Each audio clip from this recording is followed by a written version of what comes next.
very great honor.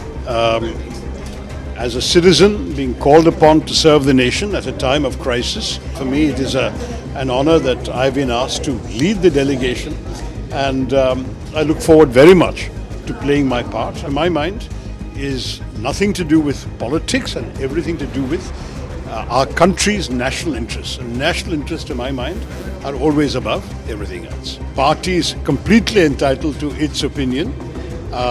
Clearly, this being a government delegation, the government had its own opinion as to who they felt appropriate. This is not unprecedented, and it is certainly something which, to my mind, is a good reflection of national unity at a time when unity is important. No, as I mentioned, it's a very great honor. As a citizen being called upon to serve the nation at a time of crisis is a matter of a duty for all of us. At the same time, for me, it is an honor that I've been asked to lead the delegation, and I look forward very much to playing my part. I've always said that when my services are required by the nation, I should not be found wanting, and I had no hesitation in accepting the kind invitation of the government, which, to my mind, is nothing to do with politics and everything to do with our country's national interests. And national interests, to my mind, are always above everything else. Your party, Congress, has put out a list of 4 names, Mr. Jairam, Ramesh, saying that these are the names that we suggested and your name was not there in that list. How do you see this? As I've said, the party is completely entitled to its opinion. Clearly, this being a government delegation, the government had its own opinion as to who they felt appropriate. And I'm very, I must say, unaware of any further contacts between the government and my party. And I think you should ask those concerned. As far as I'm concerned, I was asked, both in my capacity as a chairman of a parliamentary standing committee dealing with these issues, but also because very kindly the minister talked about my personal experience over the years in international affairs and the need for that experience and such knowledge as I may, such talents as I may possess, to be put to the service of the nation at this time.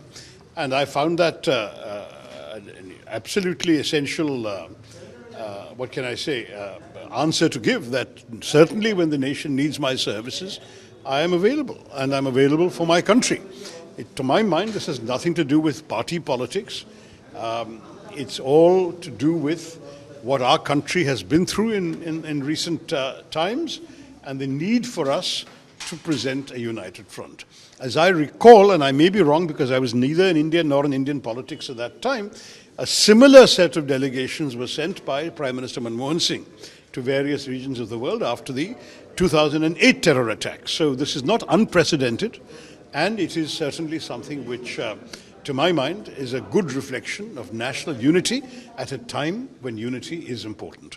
As you said, you see this as an honor, especially to lead a delegation to US and countries like that. But are you sad or disappointed at the way in which your party reacted or your party colleagues reacted? Look, I mean, my party leadership is entitled to its opinion of my abilities or lack thereof, and I think that is really for them to explain. I have absolutely no comment to make on that. I am honored to have been entrusted with the responsibility, and I will fulfill that responsibility, just as I have fulfilled every responsibility entrusted to me in my rather long working life, whether at the United Nations or in the Congress Party. I have fulfilled every task given to me with sincerity and commitment, and I intend to bring the same qualities to bear in my service in this particular mission. We are not talking about, it's a 10-day affair. I'll be going to Delhi. In any case, we have a parliamentary standing committee meeting on Monday and Tuesday on various issues, including on this particular issue.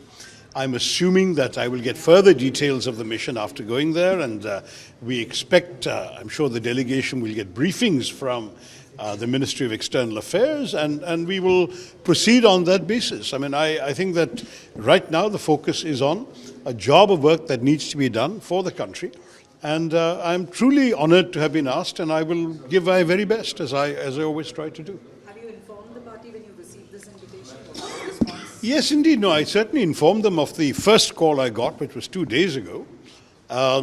And I also mentioned to the minister who called me, who was a parliamentary affairs minister, that I assumed that he would be talking to the party leaderships of opposition parties, and he assured me that he would be. He also let me know that I was not the only one he was calling. There are other opposition MPs that he was calling. And I found it entirely appropriate, as I said, that the country should rally together on this particularly important issue. And now that I've been entrusted with the task of leading one of the delegations, I intend to give it my best shot. Thank you. One question. Is there any communication gap between you and the party? Because this happens continuously. This happens? This communication gap between you and your party? No, the party has my telephone number and they can call me anytime they like. I don't think there's any difficulty there. So as far as I'm concerned, I don't really see any communication gap. Sometimes one learns about certain statements from the media. That may be that we have other means of communication as well. But I don't think there's a particular gap that I'm particularly worried about.